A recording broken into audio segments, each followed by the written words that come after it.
बिस्मिल्लाहिर्रहमानिर्रहीम। Chapter number 8 है mechanics का रेक्टिलिनियर मोशन और इसके हमने 11 क्वेश्चन कर लिए थे। आज हम करेंगे क्वेश्चन नंबर 12 एंड ऑनवर्ड्स। और क्वेश्चन नंबर 12 में है discuss the motion of a particle moving in a straight line if it starts from rest at a distance a from discuss the motion of a particle moving in a straight line if it starts from rest। तो देखिएगा जरा, ये है हमारे पास question number 12 है। कह रहा है कि at t is equal to 0 उसकी वेलोसिटी कितनी दी गई है 0 and rest at a distance a from o and x कितना है a। ज़्यादातर क्वेश्चन में जो उसने x जो है इनिशियली 0 दिया है, लेकिन इस क्वेश्चन में x किसके इक्वल है a के, and it moves with an acceleration equal to mu times its distance from o। Let x be the distance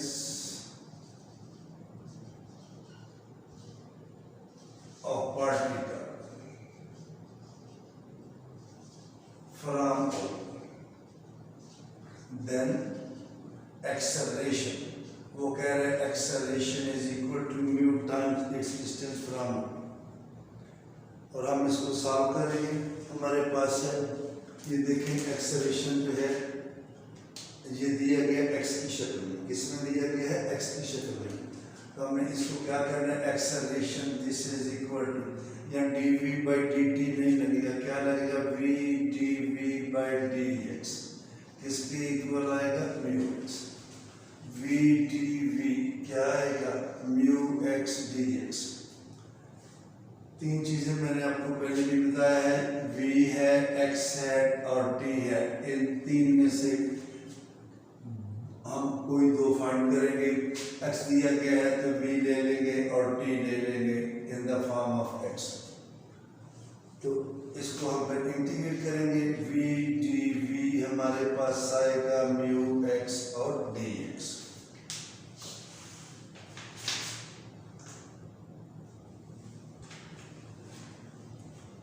v की इंटीग्रेशन v dv है तो आ जाएगा v square over 2 is equal to mu x square over 2 plus एक constant क्या आ जाएगा a।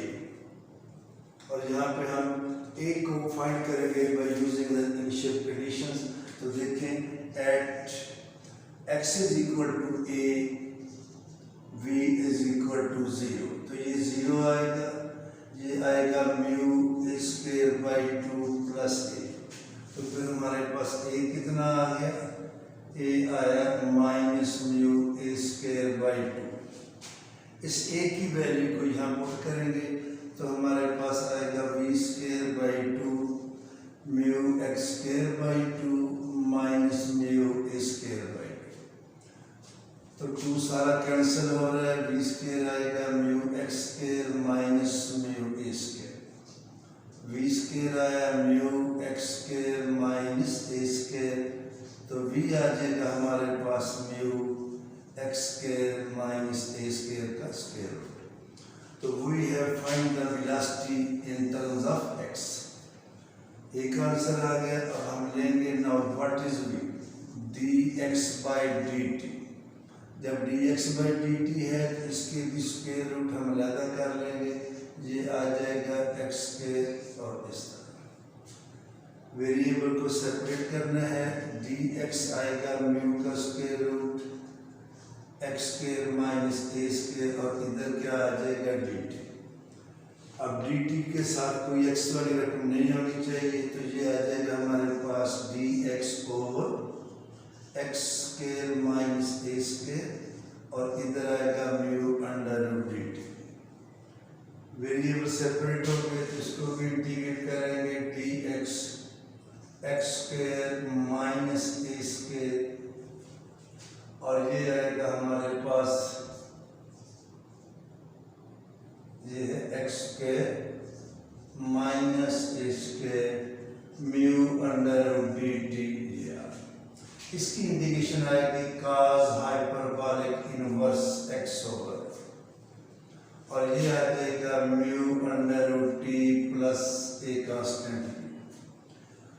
Again we will find b by using the initial condition. हम लिखेंगे at t is equal to 0, x किसके इक्वल है हमारे पास a के इक्वल है, तो ये आएगा cos hyperbolic inverse a over a, t की जगह पे 0 plus cos hyperbolic inverse 1b। जिस तरह cos इनवर्स 1 0 पे होता है तो ये हाइपरबोलिक इनवर्स भी 0 पे है, तो b क्या आ जाएगा 0। इस b की वैल्यू को यहाँ पुट करेंगे तो सो हमारे पास आएगा cos hyperbolic inverse x over a mu under root t। अब आमतौर पे होता ये है कि जो वेरिएबल दिया गया होता है इन तीन में से बाकी दो की वैल्यू उसकी फॉर्म में निकालते हैं। यहाँ x दिया गया वी एक्स में निकालना है और टी भी एक्स में टी लेना है तो म्यू अंडर इधर आ जाएगा इसके नीचे, लेकिन उसने ये नहीं कहा टी, उसने क्या डिस्कस, तो ये फिर किस तरह अच्छा लगता है, इसे लिखेंगे एक्स ओवर ए काज हाइपरबोलिक उधर जाएगा म्यू अंडर टी, तो एक्स क्या आ जाएगा ए काज हाइपरबोलिक म्यू अंडर टी। तो हमने एक्स डिफाइन कर लिया इन फॉर्म ऑफ टी, और यहाँ से अगर टी निकालना चाहें तो वो भी आ सकता है, और ये हमने क्या फाइंड किया। ये था हमारे पास question number 12। Now we go to question number 30 में आएंगे।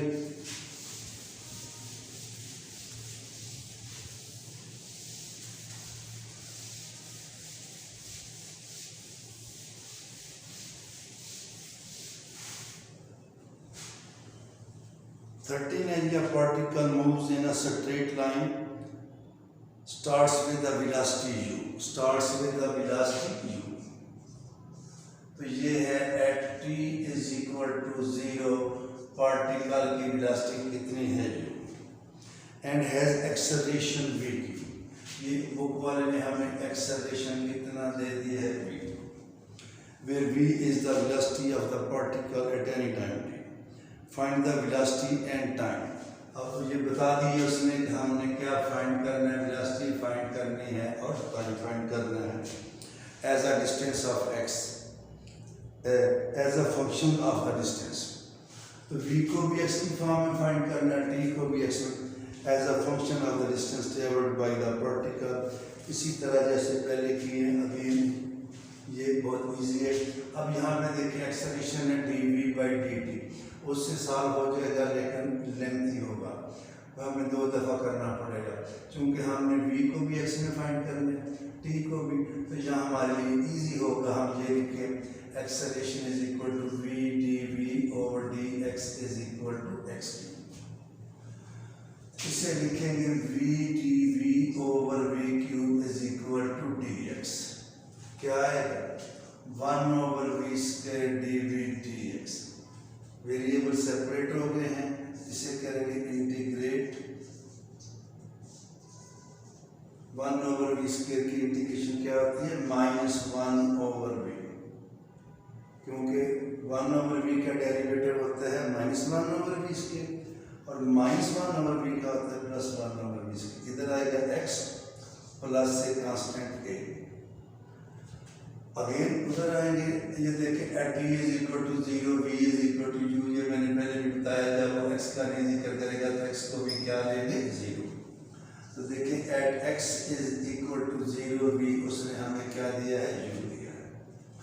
इधर आएंगे हमारे पास आएगा फिर -1 ओवर u, v की जगह पे आएगा और 0 प्लस a, तो लिहाजा a कितना आ गया -1 ओवर u, इधर put -1 over v x -1 over u। Negative से भी मल्टीप्लाई कर दें, 1 ओवर v आएगा -x प्लस 1 ओवर u। अगर इसको ऐसे लिख लें तो ये ज़रा ज़्यादा अच्छा लगता है, इसका एलसीएम आएगा 1 - u एलसीएम ये, और हमने फाइंड करना है v, तो v ये u है, v आएगा u ओवर 1 - ux। तो हमने क्या फाइंड कर लिया है v, और इसी को लेके अब हमने फाइंड करना है t। It implies that what is v dx by dt u over 1 minus u x. तो डी एक्स आ जाएगा हमारे पास u over 1 minus u x D T, और ये जो है 1 माइनस यू एक्स इधर आ जाएगा डी एक्स और यू डी टी। इंटीग्रेट करेंगे इसको भी और इसको, x की वजह से इंटीग्रेट कर रहे हैं, ये x आएगा, ये आएगा u एक्स स्क्वायर बाई 2, इधर आएगा u t plus a constant b, और जब x 0 है तो t भी 0 है। At x is equal to 0 या t is equal to 0, t 0, तो हमारे पास आ जाएगा 0 माइनस 0 0 प्लस b, तो b क्या आ जाएगा 0। तो लिहाजा x minus u x square by 2 is equal to u t. 2 LCM आएगा, ये इसको पहले ऐसे लिख लेते हैं, u t is equal to x minus u x square by 2, ये आया 2x minus u x square by 2, x common आ रहा है, x by 2 minus u x, इधर क्या है यू टी, तो टी क्या है x by 2 minus u x. तो we have calculated time in terms of x। Now we go to the question number 14, और जो 14 क्वेश्चन है वो हमारे पास वेरिएबल एक्सेलरेशन का लास्ट क्वेश्चन है। इसके बाद क्वेश्चन आ जाएंगे सिंपल हार्मोनिक मोशन।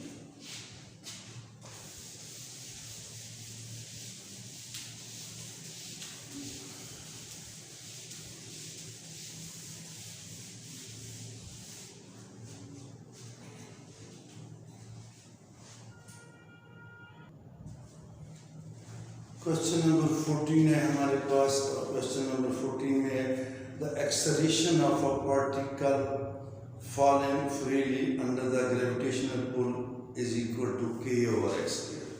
तो यहाँ पे जो एक्सेलरेशन दिया गया है वो किसके इक्वल दिया गया है, k ओवर x स्क्वायर के equal. Acceleration is equal to k over x square. आगे वो कह रहे हैं कि where x is the distance of the particle from the center of the earth। कुछ यूँ सूरत हाल है हमारे पास, अगर हम ये ले लेते हैं अर्थ और रेडियस उसका हमें इसने दिया स्मॉल r, रेडियस कितना दिया है स्मॉल r। जहाँ पे कुछ इस तरह सूरत हाल है, अब पार्टिकल, ये देखिए यहाँ से पार्टिकल है, इसको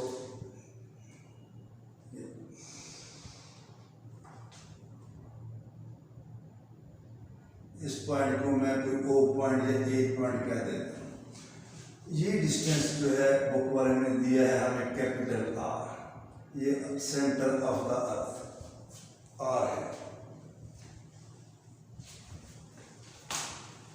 तो देखिए वह है where x is the distance of the particle from the center of the earth, find the velocity of the particle if it is let fall from an altitude capital R on striking the surface of the earth। Particle यहाँ से आ रहा है, जब यहाँ पे आएगा this is the surface of the अर्थ, उस वक्त इसकी वेलोसिटी क्या होगी ये हमने फाइंड करना है। If small r is the radius of the earth and air suffers no resistance. तो यहाँ पे देखिएगा, हम जब जैसे जैसे पार्टिकल ऊपर से नीचे आएगा, आमतौर पर ये होता है अगर ये कोई पार्टिकल है ये मूव कर रहे हैं तो टाइम गुजरने के साथ साथ उसका डिस्टेंस हम O पॉइंट से लेते हैं, और जैसे जैसे टाइम गुजरता है उसका जो डिस्टेंस है वो से वो ज़्यादा होता जाता है। जहाँ पे पार्टिकल इधर से आ रहा है, मैं इसको थोड़ा सा और अगर आप कहते हैं ऊपर कर देता हूँ थोड़ा सा मजीद, यहाँ पे ये पॉइंट पे है, पार्टिकल ऊपर से नीचे आ रहा है, तो डिस्टेंस हमने ऊपर से नहीं लेना, डिस्टेंस हमने from the centre of the earth लेना है। तो यहाँ पे लगाएंगे negative sign, where negative sign is taken because x is measured from the center of the earth.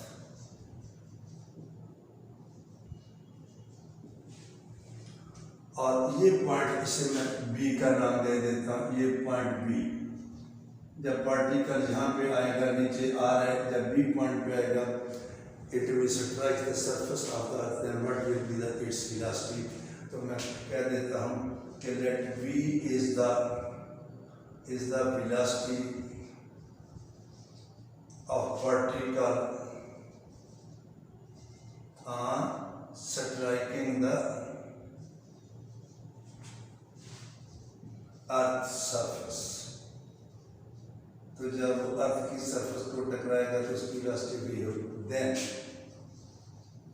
Again acceleration किसके इक्वल है, माइनस के ओवर एक्स के, और यहाँ भी एक्स के आ रहा है तो हम लेंगे v d v by d x minus k over x के।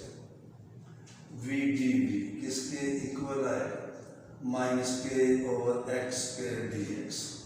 क्या करें, इसको इंटीग्रेट कर देंगे, v d v minus k over x square d x, या मैं इसको आपके लिए ऐसे लिख देता हूँ, इंटेग्रल वी डी वी के बाहर -1 over x square d x. अब पार्टिकल है इज लेट फॉल, क्या है, इज लेट, जब यहाँ से छोड़ा गया उसकी इनिशियल वेलोसिटी 0 है। जब यहाँ पे आया था हमने उसकी वेलोसिटी सपोज की, और जब यहाँ पे छोड़ा गया तो उसका सेंटर से फासला कितना है, कैपिटल आर। जब उस इसकी सरफेस से टकराएगा तो फिर उसका फासला कितना है, स्मॉल आर। तो ये डेफिनेट इंटीग्रल का सॉल्व बन जाएगा। इनिशियल वेलोसिटी 0 हो जाएगी और फाइनल वेलोसिटी क्या उसकी हो जाएगी v। अब इसको इंटीग्रेट करेंगे तो ये हमारे पास आ जाएगा v square by 2 0 to v। ये आएगा कि ये पहले भी आया -1 ओवर एक्स स्क्वायर की इंटीग्रेशन आएगी 1 over x r to r। जब v पुट करेंगे तो ये आ जाएगा v स्क्वायर ओवर 2, क्या आएगा 0 पे तो ये 0 है, तो ये आएगा कि 1 over r minus 1 over r। और अब क्या करेंगे, इसको 2 से मल्टीप्लाई कर देंगे, v स्क्वायर आएगा 2 के 1 over r minus 1 over r, तो v आएगा स्क्वायर रूट, और बुक में 2 नहीं लिखा हुआ, उससे परेशान होने की जरूरत नहीं है। तो this will be the required velocity with which the particle will strike the surface of the अर्थ। अगला हमारा टॉपिक होगा सिंपल हार्मोनिक मोशन, तो इंशाल्लाह